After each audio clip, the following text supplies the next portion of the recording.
নমস্কার বন্ধুরা, রাকিস ফুড হাবের একটা নতুন ভিডিওতে আপনাদের সবাইকে ওয়েলকাম। আজ আমি আপনাদের সাথে শেয়ার করছি বাঙালির ভীষণ পছন্দের একটা ইভিনিং স্ন্যাক্স, ফুলকপির সিঙ্গারা। শীত, গ্রীষ্ম, বর্ষা সারা বছরই চপ সিঙ্গারা সবার বাড়িতে প্রায় এসেই থাকে। শীত প্রায় যায়, তাই সিজনের শেষ ফুলকপি দিয়ে আজ আমার রেসিপি ফলো করে বানিয়ে ফেলুন এই মিনি সিঙ্গারা। কী করে সিঙ্গারা বানালে একদম মিষ্টির দোকানের মতো মুচমুচে হবে, লুচি হয়ে যাবে না, পুরটাও দারুণ খেতে লাগবে, তার ডিটেলসে এই ভিডিওতে শেয়ার করেছি। তো চলুন আর দেরি না করে শুরু করা যাক ফুলকপির সিঙ্গারা। এর জন্য প্রথমেই একটা কড়া বসিয়ে নিয়েছি, দিয়ে গ্যাসের ফ্লেমটা লোতে রেখে 3টে গোটা শুকনো লঙ্কা, 1 টেবিল চামচ পরিমাণ গোটা ধনে আর হাফ চামচ মতো গোটা জিরে নিয়ে সবটা সিম আঁচে ভালো করে ভাজা করে নিয়েছি। খুব সুন্দর গন্ধ বার হওয়ার পর এটাকে নামিয়ে রেখেছি, ঠান্ডা হলে এটা গ্রাইন্ড করে নেব।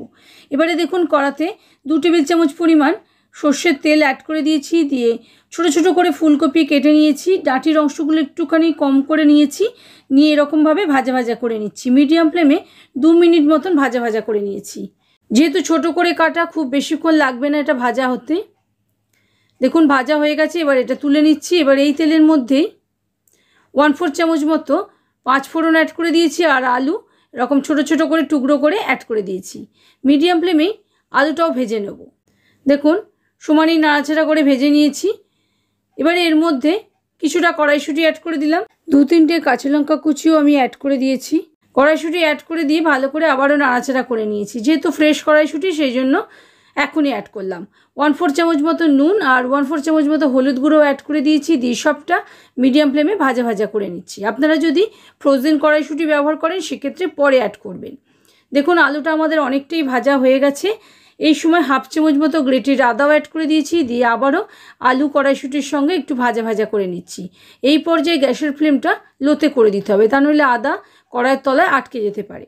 দেখুন লো ফ্লেমে 2 মিনিট মতো আবারও ভাজা করে নিয়েছি। এবারে হাফ চামচ মতো চিনি অ্যাড করে দিলাম, দিয়ে আবারও একটু নাড়াচাড়া করে নিচ্ছি। আপনারা চাইলে চিনিটা স্কিপও করতে পারেন। এবারে আগে থাকতে ভাজা কপিটাও অ্যাড করে দিয়েছি, দিয়ে সবটা একসঙ্গে ভাজা করে নিচ্ছি। আবারও 2 মিনিট মতন ভাজা করে নিয়েছি। আলু কপি অনেকটাই সিদ্ধ হয়ে গেছে, তাও ঢাকা দিয়ে 5 মিনিট মতো রান্না করে নিয়েছি। দেখুন এরকমভাবে ঢাকা দিয়ে রান্না করলে ভাজার সঙ্গে সিদ্ধও খুব ভালো হয়ে যায়। এবারে খুব অল্প পরিমাণ জল অ্যাড করলাম, যাতে আলু ফুলকপিটা একটু নরম হয়, কিন্তু গলে যাবে না, একটু নরম হবে, সেদ্ধ হবে, কিন্তু জলও মরে যাবে। এই রকম অবস্থায় রান্না করে নিয়েছি। দেখুন জলটা আমাদের মরে গেছে 5 মিনিট পর, আর আলু কপিটাও সেদ্ধ হয়ে গেছে, কিন্তু ঝরঝরে আছে। সিঙ্গারার পুরটা আমাদের এরকমই দরকার, গলে যাবে না কিন্তু ঝরঝরে থাকবে। আর সিঙ্গারার মধ্যে পুর ভরার পর আবারও কিছুক্ষণ রান্না হবে, সেই জন্য বেশি গলা হয়ে গেলে খেতে ভালো লাগবে না। এবারে বেশ খানিকটা ধনেপাতা কুচি অ্যাড করে দিয়েছি, আর গ্যাসের ফ্লেমটা অফ করে দিয়ে ভাজা মশলাটাও অ্যাড করে দিয়েছি, দিয়ে সবটা ভালো করে মিশিয়ে নিয়ে রেখে দিচ্ছি এটা ঠান্ডা হওয়ার জন্য। ঠান্ডা হলেই এটা আমরা স্টাফিং হিসেবে ব্যবহার করতে পারবো সিঙ্গারাতে। ডোটা তৈরি করে নেব। এবারে দেখুন একটা বড় বাটি নিয়ে নিয়েছি, তাতে 1 কাপ পরিমাণ ময়দা নিয়ে নিয়েছি। এবার এর মধ্যে 1/4 চামচ মতো কালো জিরে আর 1/4 চামচ মতো নুন অ্যাড করে দিয়েছি, আর ময়ানটা একটু বেশি করে দিতে হবে। আমি 1/4 কাপ মতন রিফাইন্ড সয়াবিন অয়েল অ্যাড করে দিয়েছি, দিয়ে প্রথমে ভালো করে মেখে দেখে নিচ্ছি। দেখুন এরকমভাবে হাত দিয়ে চেপে মেখে নিতে হবে, যাতে তেলটা পুরো ময়দার মধ্যে কোট হয়। এইভাবে মেখে নেওয়ার পর হাত মুঠো করলে যদি দেখেন যে বাইন্ড আসছে, সেক্ষেত্রে ময়ান আপনার ঠিক হয়েছে, তাহলে আর ময়ান দেওয়ার দরকার নেই, আর তা নইলে আবার একটু ময়ান দিতে হবে। দেখুন আমার ময়ান কিন্তু একদম পারফেক্ট হয়েছে। আর এরকম হাত দিয়ে ভাঙলে এরকম ভেঙে যাবে, ব্রেড ক্রাম্বের মতো দেখতে হবে। এই পর্যায়ে অল্প করে জল অ্যাড করে একটা টাইট ডো মাখতে হবে। এটা কিন্তু বেশি করে ঠাসা যাবে না, এটা একটু রাফ টেক্সচারেরই রাখতে হবে। যতটা পারা যায় জড়ো করে নিতে হবে, এরকম চেপে আমি জড়ো করে নিচ্ছি। খুব অল্প জল দিয়ে মাখতে হবে, মানে যত ভালো টাইট করে মাখা হবে এই ডোটা, তত ভালো সিঙ্গারা মুচমুচে হবে বাইরে থেকে। দেখুন এইরকমভাবে সবটা জড়ো করে নিয়েছি, কিন্তু আমি ঠাসিনি, ভেতরটা কিন্তু পুরো রাফ আছে।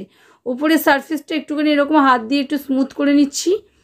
স্মুথ করে নিয়ে এটাকে রেখে দিতে হবে রেস্টে। দেখুন এতটা শক্ত দেখেই বুঝতে পারছেন, আর বাইরে কত ক্র্যাক দেখা যাচ্ছে। এই অবস্থায় এটাকে ঢাকা দিয়ে আমি মিনিট 15-20 রেখে দিয়েছিলাম। দেখুন 20 মিনিট পর এটা কিছুটা নরম হয়ে গেছে, সেটও হয়ে গেছে, কিন্তু আমি খুব বেশি ঠেসে মাখবো না, ওপর থেকে হালকা করে একটু স্মুথ করে নিচ্ছি, মানে উপরের সারফেসটা নিয়ে। এবারে এটাকে আমরা একটা চাকার মধ্যে নিয়ে নেব, নিয়ে আবার একটু লম্বা করে নেব। দেখুন চাকার মধ্যে এরকমভাবে দুবার চেপে একটু লম্বা করে নিচ্ছি। ছুরির সাহায্যে এক সাইজের লেচি কেটে নেব, যাতে সব সিঙ্গারাগুলো এক সাইজের হয়। সেই জন্য প্রথমে মধ্যখান থেকে কেটে নিলাম ডোটাকে। এবারে এক সাইজের টুকরো করে নিচ্ছি। টুকরো করে নিয়ে বাকি টুকরোগুলোকে আমি বাটির মধ্যে রেখে ঢাকা দিয়ে রেখে দেবো, যাতে শুকনো না হয়ে যায়। আর একটা টুকরো নিয়ে আমি সিঙ্গারা বানানোর জন্য রেডি করে নেব। দেখুন এই টুকরোগুলো আমি রেখে দিচ্ছি, ঢাকা দিয়ে রাখছি। এবার এটাকে হালকা করে মুঠো করে একটুখানি সমান করে নিচ্ছি ওপরের সারফেসটা। এবারে হাত দিয়ে চেপে বেলুনের সাহায্যে বেলে নেবো। একটা লম্বাটে শেপের মতো করে এটা বেলতে হবে। দেখুন প্রথমে গোল করে নিয়েছি, নিয়ে এবারে একটু লম্বা করে নিচ্ছি। যেহেতু ডোটা খুব শক্ত করে মাখা আছে, সেই জন্য এটা খুব বেশি শ্রিঙ্ক করবে। দেখুন আমি কেটে নিচ্ছি, কেটে নেওয়ার পর আবারও এটাকে বেলে নিতে হবে। একটু চেপে চেপেই করতে হবে, তা নইলে কিন্তু এটা আবার গুটিয়ে আসবে। এবারে দেখুন পুরটাও আমাদের ঠান্ডা হয়ে গেছে। দেখুন একখানা শিট দেখুন একটু মোটা লাগছে, সেজন্য আমি আরও একটু বেলে লম্বা করে নিচ্ছি। তাহলে সিঙ্গারাগুলো আমাদের খুব বেশি খাস্তা হবে। এবারে দেখুন সব জায়গায় সমান করে বেলে নিয়েছি। এবার যেদিক দিয়ে কাট লাগিয়েছি সেই দিকে অল্প করে জল লাগিয়ে দিচ্ছি। জল লাগানোর ফলে মুখটা ভালো মতো সিল হয়ে যাবে। এবারে ভালো করে লক্ষ্য করুন, আমি যে দিকটা কেটে নিয়েছিলাম সেদিকটাতে জল লাগিয়েছি। আর এটাকে একদম দুটোকে সমান জায়গায় করছি না, একটুখানি দূরে নিয়ে গিয়ে মুখটাকে সিল করে দিয়েছি। এবারে দেখুন খুব ভালো করেই চেপে নিতে হবে, যাতে কোনো অবস্থাতেই এটা তেলে পড়লে খুলে না যায়। এবারে পুর আমরা ঢুকিয়ে নিচ্ছি। এর মধ্যে যতটা দেওয়া যায় একটু বেশি করেই দেবেন। একটু চেপে চেপে প্রেস করে দিতে হবে, যাতে মধ্যিখানে ভেতরে কোনো ফাঁকা অংশ না থাকে। এবারে দেখুন ধারে আবারও একটু জল হাত লাগিয়ে নিয়েছি। লাগিয়ে নিয়ে যেদিকটা জোড়া আছে তার উল্টো দিকে এরকম ভেতর দিকে একখানা প্লিট করে দিতে হবে। প্লিট করে দিয়ে দুটো মুখ আমাদের জোড়া লাগিয়ে দিতে হবে।